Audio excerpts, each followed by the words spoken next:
जय हिंद। व्यापार और भूमंडलीकरण चैप्टर के अगले कड़ी में हम समझेंगे आज दो महायुद्धों के बीच विश्व की अर्थव्यवस्था कैसी थी, दो देशों के बीच, पूरे विश्व के देशों के बीच अंतर्राष्ट्रीय संबंध कैसे थे, व्यापार कैसे हुआ और युद्धों का प्रभाव क्या पड़ा, इसके बारे में हम जानने का प्रयास करते हैं। औद्योगिक क्रांति के बाद विश्व बाजार जो फैला हुआ था उससे संपूर्ण विश्व की अर्थव्यवस्था यूरोपीय देशों के साथ जुड़ा हुआ था। अब यूरोपीय देश आपस में साम्राज्यवाद के मुद्दे पे लड़ना भिड़ना प्रारंभ कर चुके थे। जितना औद्योगिक क्रांति की वजह से उनका बिजनेस, उनका व्यापार फैला था विश्व के अन्य देशों में, उनकी अर्थव्यवस्था औपनिवेशिक देशों के साथ जिस तरह से जुड़ी थी, अब वे अपने व्यापार को और अधिक विश्व में फैलाने के लिए उपनिवेशवाद से निकल कर के साम्राज्यवाद की नीति को अपनाना प्रारंभ कर दिए थे। एक कहावत है ना कि कनक कनकते 100 गुना मादकता अधिकाए, यही पाए बौराए नर, यही खाए बौराए। इन देशों ने, यूरोपीय देशों ने अपने औपनिवेशिक देशों का शोषण करके, उनका दोहन करके इतना अधिक पूंजी इकट्ठा कर लिया था कि अब उनके दिमाग पे एक नशा सा सवार था विश्व में अपने आप को एक विश्व शक्ति के रूप में स्थापित करने की। नतीजा हुआ विश्व युद्ध। यह विश्व युद्ध दो ग्रुपों में लड़ा गया था, दो खेमों में बटा हुआ था उस समय यूरोपीय देश। एक था केंद्रीय शक्ति, दूसरी मित्र राष्ट्रों का संघ था। मित्र राष्ट्र में ब्रिटेन, फ्रांस और रूस था, जिसके साथ 1917 में अमेरिका भी जुड़ा। जब जर्मनी उसके जहाज़ को डुबा देता है समुद्र में, फिर वो मित्र राष्ट्रों के साथ जुड़ करके युद्ध में भाग लेने लगता है। और केंद्रीय शक्ति के साथ जर्मनी, ऑस्ट्रिया हंगरी और ऑटोमन साम्राज्य तुर्की था। इन खेमों के बीच यह लड़ाई शुरुआत हुई थी छोटे सी बात के लिए, लेकिन युद्ध का स्तर इतना बुरी तरह से पूरे विश्व को प्रभावित किया कि सारी अर्थव्यवस्था को ही नष्ट भ्रष्ट करके रख दिया। एक अनुमान के अनुसार लगभग 90 लाख से ज़्यादा लोग इसमें मारे गए और 2 करोड़ से अधिक लोग घायल हो गए थे। इस युद्ध में सभी पुरुष, जो कामकाजी पुरुष थे, उनको यूरोपीय देशों ने, जो युद्ध में लड़ रहे थे आपस में, उन लोगों ने अपने औपनिवेशिक देशों से और अपने देशों के लोगों को भी सेना में भर्ती करना प्रारंभ किया ताकि युद्ध जीत सके। साथ ही इन लोगों ने जो अर्थव्यवस्था की रीढ़ थी, औद्योगिक, सूती वस्त्र और कृषि, उस पर से इनका ध्यान हट गया और इन लोगों ने ये युद्ध की सामग्रियों का निर्माण प्रारंभ कर दिया। जैसे सैनिकों के लिए कपड़े, टेंट और गोला बारूद इत्यादि बनाने में इनका ध्यान चला गया। नतीजतन व्यापार और अर्थव्यवस्था डगमगाते चली गई। पूरे विश्व का अर्थव्यवस्था नष्ट भ्रष्ट होता चला गया, क्योंकि सारे विश्व की अर्थव्यवस्था इंग्लैंड और यूरोपीय देशों के साथ जुड़ गई थी। इस तरह इस कदर प्रभावित कर दिया इस युद्ध ने यूरोपीय देशों की अर्थव्यवस्था को कि ये सभी देश अमेरिका के कर्जदार हो गए। एक अनुमान के अनुसार 1921 में हर 5 में से 1 ब्रिटिश मजदूर बेरोजगार हो गया। जो यूरोप युद्ध से पहले गेहूं जैसे खाद्यान्न का आपूर्ति करता हुआ करता था, वह युद्ध के दौरान अस्त व्यस्त हो गया और नतीजतन उत्पादकता उसकी घट गई। और इसका फ़ायदा उठाकर अमेरिका, कनाडा जैसे देश खाद्यान्न उत्पादन में लगातार वृद्धि करते चले गए। युद्ध समाप्ति के बाद यूरोप में खाद्यान्न उत्पादन में वृद्धि तो हुई, लेकिन विश्व में अति उत्पादकता की वजह से उसके मूल्य घटते चले गए और किसानों की आय घटनी शुरू हो गई। उधर अमेरिका चूँकि विश्व युद्ध में बाद में जुड़ा था 1917 में, तो उसके अर्थव्यवस्था पे प्रभाव कम पड़ा और वहाँ तकनीकी विकास के कारण औद्योगिक विकास प्रारंभ हो गए, बढ़ने शुरू हो गए। आवास और निर्माण के क्षेत्र में वृद्धि होने लगी और अमेरिका संपन्नता की ओर बढ़ने लगा। उपभोक्ता की वस्तुओं का निर्माण प्रारंभ हो गया था। नई तकनीक आ जाने की वजह से फ्रिज, वॉशिंग मशीन इत्यादि भौतिक सुख सुविधाओं की वस्तुओं का भी निर्माण अमेरिका में प्रारंभ हो गया था और वहाँ बैंकों की स्थापना हो जाने से लोगों को कर्ज आसानी से मिल जाते थे। औद्योगिक क्रांति आ जाने से अमेरिका में उद्योगों का विकास होने से वहाँ मजदूरों के तकनीकी सुधार होने से, तकनीकी विकास होने से वहाँ मजदूरों के वेतन वृद्धि हो गई, काम के घंटे तय हो गए थे लगभग, जिससे उनकी क्रय शक्ति बढ़ी और अमेरिका की अर्थव्यवस्था बढ़ना प्रारंभ हो गया। और इधर यूरोपीय राष्ट्रों की हालत बिल्कुल ही खस्ता थी। जो यूरोप कल तक विश्व शक्ति के रूप में था, अर्थव्यवस्था के मामले में सारी विश्व की अर्थव्यवस्था उनके साथ जुड़ी थी, उनका स्थिति बिल्कुल ही नष्ट भ्रष्ट हो गया था। आर्थिक स्थिति उसे पूरा करने के लिए यूरोपीय देशों के अर्थव्यवस्था के पुनर्निर्माण में अमेरिका आगे आया उसको सहयोग करने के लिए, ताकि यूरोपीय देशों के अर्थव्यवस्था को फिर से सुचारू और सुदृढ़ किया जा सके। अमेरिका अब कर्ज देना प्रारंभ कर दिया था यूरोपीय राष्ट्र को, जिसके कारण यूरोपीय राष्ट्रों का विकास प्रारंभ शुरू हुआ, पुनर्निर्माण प्रारंभ हुआ, उनका व्यापार बढ़ना शुरू हुआ। लेकिन यह स्थिति बहुत दिनों तक नहीं रही। अमेरिका में अति उत्पादकता, चाहे वो निर्माण के क्षेत्र में हो, औद्योगिक उत्पाद के क्षेत्र में हो या कृषि के क्षेत्र में हो, अति उत्पादकता वहाँ प्रारंभ हो गई थी। और साथ ही साथ युद्ध की समाप्ति के बाद यूरोपीय देशों ने भी अपने देश के विकास के लिए कृषि उत्पाद और औद्योगिक उत्पाद में वृद्धि करना प्रारंभ किया। नतीजतन अत्यधिक उत्पाद की वजह से और युद्ध में जो क्षति हुई थी उसके कारण किसानों की, मजदूरों की, आम जनों की क्रय शक्ति घटने की वजह से धीरे धीरे संकट ने अपना पांव पसारना शुरू किया। और इस संकट की शुरुआत अमेरिका से हुई थी। और अमेरिका के शुरुआत होते ही अमेरिका ने अपना जो कर्ज देना प्रारंभ किया था यूरोपीय देशों को, उसे वापस लेना प्रारंभ कर दिया। इसका नतीजा ये हुआ कि पूरा विश्व एक नए तरह के आर्थिक मंदी में चला गया।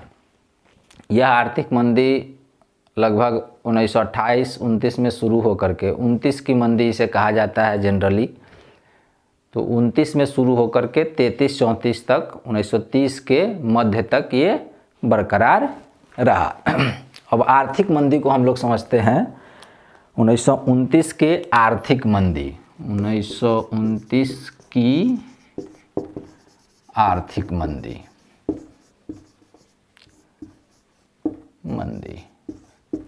1929 की आर्थिक मंदी के दो कारण थे। पहला, कृषि क्षेत्र की अति उत्पादकता। कृषि क्षेत्र में अति उत्पादन के कारण खाद्यान्नों की कीमत गिरने लगी थी, जिससे किसानों की आमदनी घटी।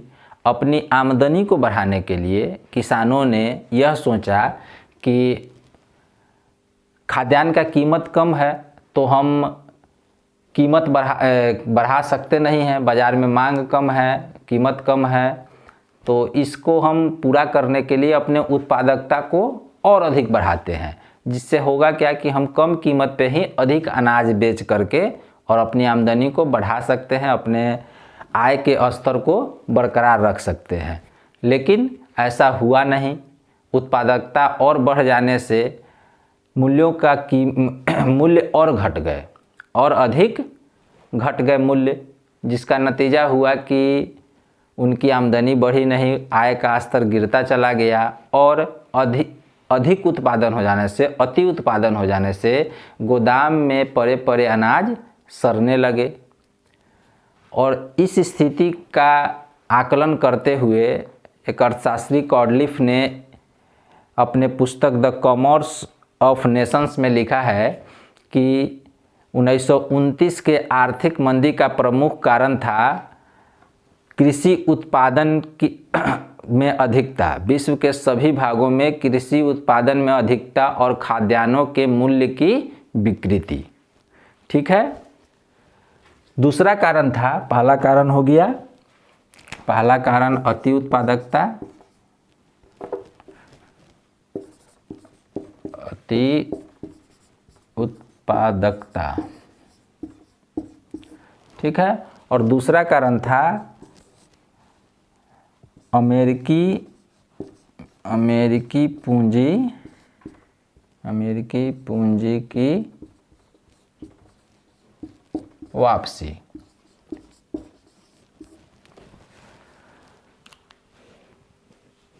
विश्व युद्ध के बाद यूरोप की अर्थव्यवस्था को सुधारने के लिए 1920 के दशक के शुरुआत में यूरोपीय देशों ने अमेरिका से कर्ज लेकर अपनी अर्थव्यवस्था को सुधारना प्रारंभ कर दिया था।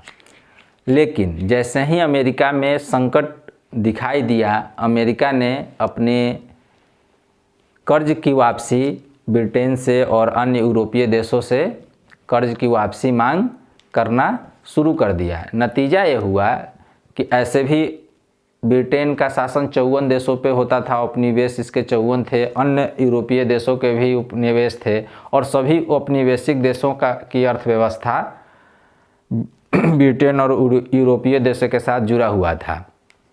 तो जैसे ही ब्रिटेन से कर्ज की अमेरिकी पूंजी वापस होना शुरू हुआ तो यूरोप फिर से संकट में घिरने लगा और पूरे विश्व की अर्थव्यवस्था धीरे धीरे चरमराना शुरू हो गया और इस तरह से महामंदी की शुरुआत 1929 में हो गई। ये दो कारण थे 1929 की आर्थिक मंदी के। अब हम समझते हैं कि इस मंदी का प्रभाव क्या पड़ा विश्व पे। तो सबसे पहले हम लोग जानते हैं इसकी शुरुआत हुई थी अमेरिका से, तो अमेरिका पर क्या प्रभाव पड़ा। तो अमेरिका पे जैसे ही अमेरिका में आर्थिक संकट शुरू हुआ, अमेरिकी बैंक जो अब तक कर्ज दे रहा था वहाँ के नागरिकों को ताकि वो अपना निर्माण कार्य कर सके, रोजगार बढ़ा सके, भौतिक सुख सुविधाओं के सामग्रियों को खरीद सके, उन सभी कर्जों को बैंक ने रोक दिया। नया कर्ज देना बंद कर दिया और जो कर्ज दिए हुए थे उसको वसूलना प्रारंभ कर दिया। ठीक है। और बैंक कर्ज वसूल सकने में सक्षम नहीं हो पा रहा था। नतीजा हुआ कि बैंक बंद होते चले गए, लोगों की संपत्ति नीलाम की जा रही थी बैंक के द्वारा, लोग सड़क पे आ रहे थे, बेरोजगार होते जा रहे थे। इस स्थिति में बैंक दिवालिया घोषित होने लगे और वहाँ की स्थिति और चरमराती चली गई। एक अनुमान के अनुसार लगभग 1 लाख 1929 और 32 के बीच में लगभग 1 लाख से अधिक कंपनियां अमेरिका की बंद हो गई और 1933-34 आते आते 4000 से अधिक बैंक बंद हो गए। कमोबेश यही स्थिति यूरोपीय देशों की भी थी। वहाँ भी बैंक बंद होते जा रहे थे, रोजगार ख़त्म होते जा रहा था, लोग बेरोजगार हो रहे थे। लगभग 35 लाख लोग उस समय बेरोजगार हो गए थे। कितने? आर्थिक मंदी के प्रभाव के तहत प्रभाव ब्रिटेन में 35 लाख लोग बेरोजगार हो गए थे। लगभग 35 लाख लोग बेरोजगार हो गए। एक देश में इतने लोग बेरोजगार हो जाएं तो उस देश की स्थिति क्या होगी, आर्थिक स्थिति आप समझ सकते हैं। उनके ब्रिटेन के अर्थव्यवस्था में आयात निर्यात गिरते जा रहा था, उनका व्यापार बर्बाद होते जा रहा था, औद्योगिक उत्पादन में कमी आते जा रही थी। इस स्थिति से बचने के लिए जो ब्रिटेन अर्थव्यवस्था को सुदृढ़ करने के लिए अपने व्यापार को फैलाने का, विश्व बाजार को फैलाने का प्रयास कर रही थी, बाजार आधारित अर्थव्यवस्था अपनाई हुई थी, उसने उसके विपरीत नई नीति संरक्षणवाद की नीति को अपनाना प्रारंभ किया। संरक्षणवाद की नीति उसे कहते हैं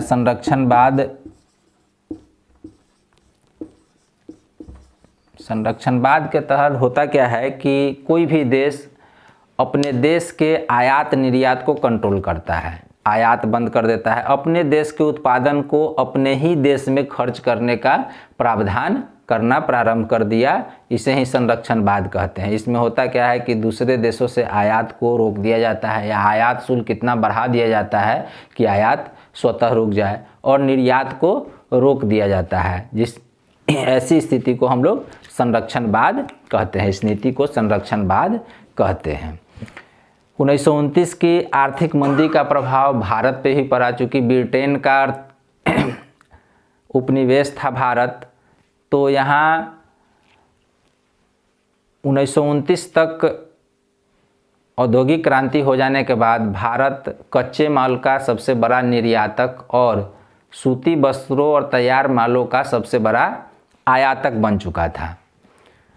ये 1929 के मंदी में इसके आयात निर्यात घट गए, जिसके कारण किसानों पे बुरा असर पड़ा, उनकी आमदनी घटने लगी, उनकी स्थिति दयनीय होने लगी।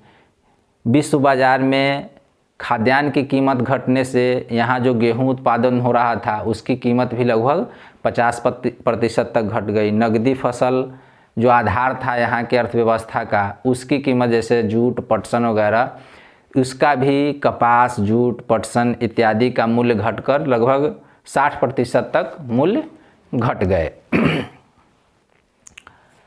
और ऐसे तो शहरी क्षेत्रों में इसका असर बहुत कम पड़ा, लेकिन ग्रामीण क्षेत्रों में जीवन किसानों का, मजदूरों का बिल्कुल ही तबाह हो गया। उनके जीवन पे इस मंदी का बहुत बुरा असर पड़ा। ठीक है। इस बुरी स्थिति होने के बाद, किसानों की दयनीय स्थिति हो जाने के बाद भी अंग्रेजी सरकार अपने लगान वसूली में थोड़ी भी ढील नहीं दी। ठीक है। और जिसके वजह से अंग्रेज़ की नीतियों और आर्थिक मंदी की वजह से 1929 के आर्थिक मंदी और अंग्रेजी सरकार की नीतियों की वजह से सविनय अवज्ञा आंदोलन का पृष्ठभूमि तैयार हो गया। भारत में इसका प्रभाव यही था। ठीक है। यूरोपीय देश भी आर्थिक मंदी से उबरने का अब प्रयास कर रहे थे। अमेरिका भी इस स्थिति से अपने आप को उबारने का प्रयास कर रहे थे। अमेरिका में 1933 में फ्रैंकलिन डी रूजवेल्ट बने राष्ट्रपति, तब उन्होंने न्यू डील करके एक नई आर्थिक नीति लाई, जिसमें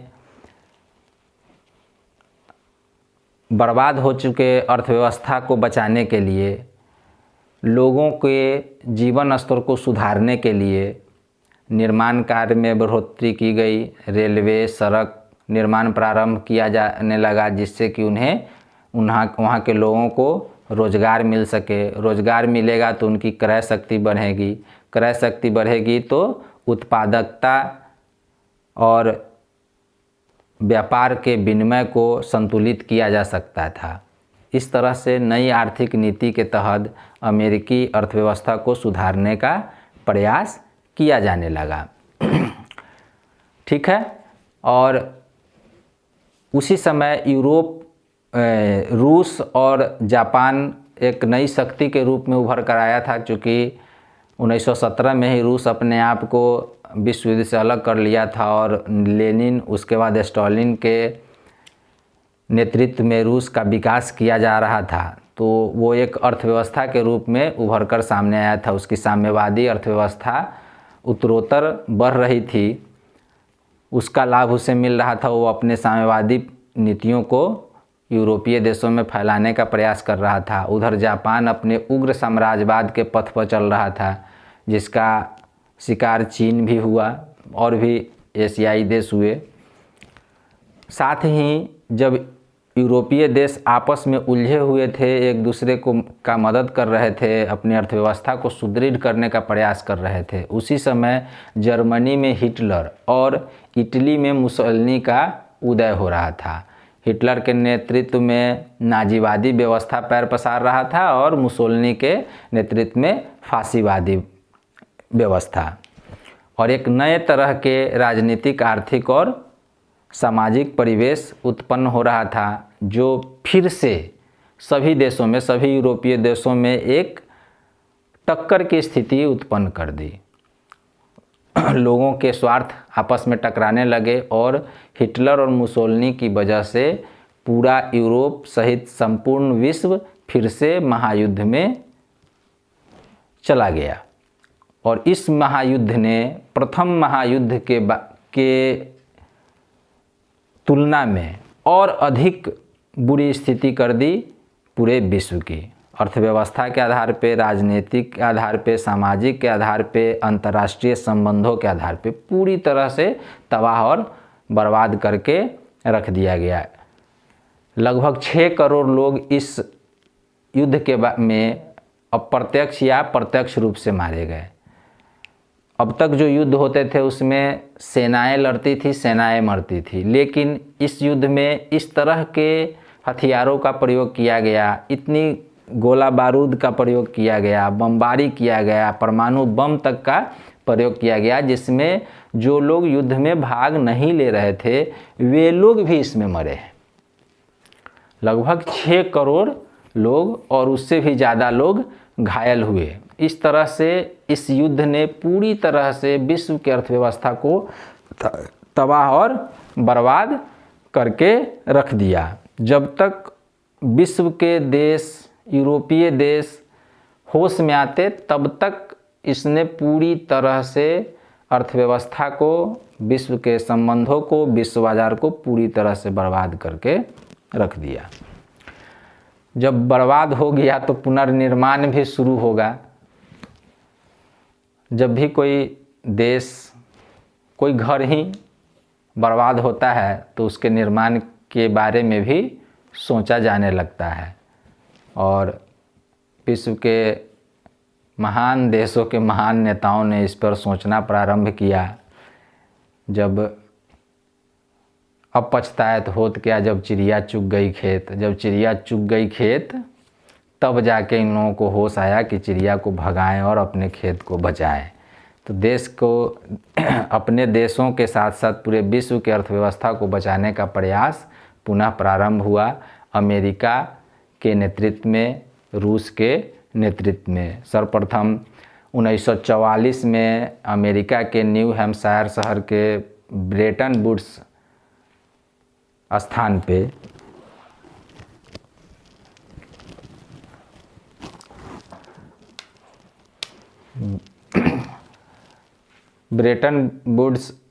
पे जुलाई 1944 में सम्मेलन बुलाया गया, जिसको ब्रेटन वुड्स सम्मेलन कहते हैं। ब्रेटन वुड्स सम्मेलन, ठीक है। इस सम्मेलन में विश्व के 67 देशों ने भाग लिया। इस सम्मेलन का उद्देश्य था कि विश्व शांति को कायम रखना और विश्व के देशों के बीच आर्थिक स्थिरता, अंतर्राष्ट्रीय मधुर संबंध बनाना, ठीक है। ब्रेटन वुड्स में आर्थिक नीतियों को लागू करने के लिए पूरे विश्व में और विश्व अर्थव्यवस्था को बनाए रखने के लिए, आपसी संबंध को सौहार्दपूर्ण बनाए रखने के लिए 2 संस्थाओं का निर्माण किया गया, गठन किया गया। एक IMF और जिसको अंतर्राष्ट्रीय मुद्रा कोष कहते हैं, और दूसरा विश्व बैंक। विश्व बैंक और मुद्रा कोष पे, अंतर्राष्ट्रीय मुद्रा कोष पे अमेरिका को वीटो पावर दिया गया, वीटो पावर प्राप्त हुआ और उसके नेतृत्व में यह काम करना प्रारंभ की 1947 से। औपचारिक रूप से ये 1947 से काम करना प्रारंभ कर दी। IMF और विश्व बैंक को ब्रेटन वुड्स की जुड़वा संतानें भी कहा जाती हैं। कहा जाता है ब्रेटन वुड्स का जुड़वा संतान। कौन कौन? IMF, इंटरनेशनल मॉनेटरी फंड और विश्व बैंक। ठीक है। इस सम्मेलन में अंतर्राष्ट्रीय मुद्राओं का विनिमय दर अमेरिकी डॉलर के आधार पर किया गया और अमेरिकी डॉलर का मूल्यांकन 35 औंस सोने, 35 औंस सोने के मूल्य के बराबर, सोना के मूल्य के बराबर $1। अमेरिकी डॉलर का मूल्यांकन किया गया 35 औंस सोना के मूल्य के बराबर और सभी देशों की मुद्राओं का मूल्यांकन अमेरिकी डॉलर के मूल्य के आधार पर किया जाने लगा। उसके बाद विश्व की अर्थव्यवस्था को सुधारने का एक और सम्मेलन हुआ 1945 में रूस के याल्टा शहर में, जहां अमेरिका के राष्ट्रपति फ्रैंकलिन डी रूजवेल्ट, अमेरिका के राष्ट्रपति फ्रैंकलिन डी रूजवेल्ट, ब्रिटेन के प्रधानमंत्री विंस्टन चर्चिल और रूस के स्टालिन ने भाग लिया था। और यहाँ विश्व के देशों के पुनरुत्थान के लिए, आपसी सहयोग के लिए 2-3 संस्थाओं के द्वारा संयुक्त राष्ट्र ने पुनर्निर्माण का कार्य प्रारंभ कर दिया। उनकी सहयोगी संस्थाएं थी यूनेस्को, विश्व स्वास्थ्य संगठन और अंतर्राष्ट्रीय श्रम संगठन और अंतर्राष्ट्रीय न्यायालय इत्यादि के द्वारा के सहयोग से विश्व के बर्बाद हो चुके अर्थव्यवस्था को पुनर्निर्माण करने का प्रयास किया जाने लगा। द्वितीय विश्व युद्ध के बाद 2 महाशक्तियों ने जन्म लिया। ठीक है, एक अमेरिका और दूसरा रूस। आप जानते हैं कि रूस में साम्यवादी व्यवस्था थी पहले से, तो रूस अपनी नीतियों से, अपने साम्यवादी नीतियों से यूरोपीय देश और अन्य एशियाई देशों को प्रभावित करने का प्रयास करना शुरू किया। और अमेरिका अपनी पूंजीवादी, अमेरिका का आधार था पूंजीवाद, और उसने अपने पूंजीवादी अर्थव्यवस्था के तहत लोगों को अपने साथ समेटने का, जोड़ने का प्रयास शुरू कर दिया। ठीक है, इस तरह से हम देखते हैं कि बाज़ार का जो आज का स्वरूप है, जिसे विश्व बाज़ार कहते हैं, जिसे भूमंडलीकरण का नाम दिया गया है, इसकी शुरुआत सर्वप्रथम आधुनिक युग में अमेरिका के जॉन विलियमसन ने इस शब्द का इजाद किया था और USA के द्वारा, संयुक्त राज्य अमेरिका के द्वारा दक्षिणी अमेरिका में अपनी नीतियों को लागू करने के लिए इस शब्द का पहली बार प्रयोग किया गया। धीरे धीरे आज देखते हैं कि सारा विश्व जो है एक बाज़ार बन के हमारे सामने उपलब्ध है। इसमें बहुराष्ट्रीय कंपनियों और विश्व ट्रेड ऑर्गेनाइजेशन, विश्व व्यापार संगठन का, WTO का बहुत बड़ा योगदान है, जो आज पूरा विश्व एक बाज़ार के रूप में हमारे सामने हमको दिखता है। वैसे तो इसकी शुरुआत सभ्यता काल से है, लेकिन औद्योगिक क्रांति के बाद इसकी तेज़ी आई, जो 1914 तक बरकरार रहा। 1914 के बाद 2 महायुद्धों और शीत युद्धों के कारण इसकी गति धीमी पड़ गई, लेकिन जब सोवियत संघ का विघटन हुआ 1991-92 में, उसके बाद से फिर विश्व बाज़ार जो है अपने व्यापक रूप में अब आज हमारे सामने प्रत्यक्ष है। ठीक है, और विश्व बाज़ार के इस रूप से पूरे विश्व के लोगों को आज फ़ायदा है, बेनिफिट है। मार्केट प्रतिस्पर्धी हो गया है। प्रतिस्पर्धा के कारण उपभोक्ताओं को कम कीमत पर वस्तुएं उपलब्ध हो जाती हैं। किसी भी देश का व्यक्ति कहीं भी रोज़गार प्राप्त कर सकता है। विश्व बाज़ार में आज अनेकों तरह के व्यापार के सुविधाएं उपलब्ध हैं। व्यापार का तरीका उपलब्ध है, जैसे सेवा का क्षेत्र है, होटल है, संचार है, परिवहन है इत्यादि, बीमा का क्षेत्र है, बैंकिंग सेक्टर है। बहुत सारे आयाम खुल गए हैं रोजगार के, व्यापार के, और इससे संपूर्ण विश्व आज लाभान्वित हो रहा है। ठीक है, तो आज के लिए इतना ही। ये चैप्टर समाप्त हुआ।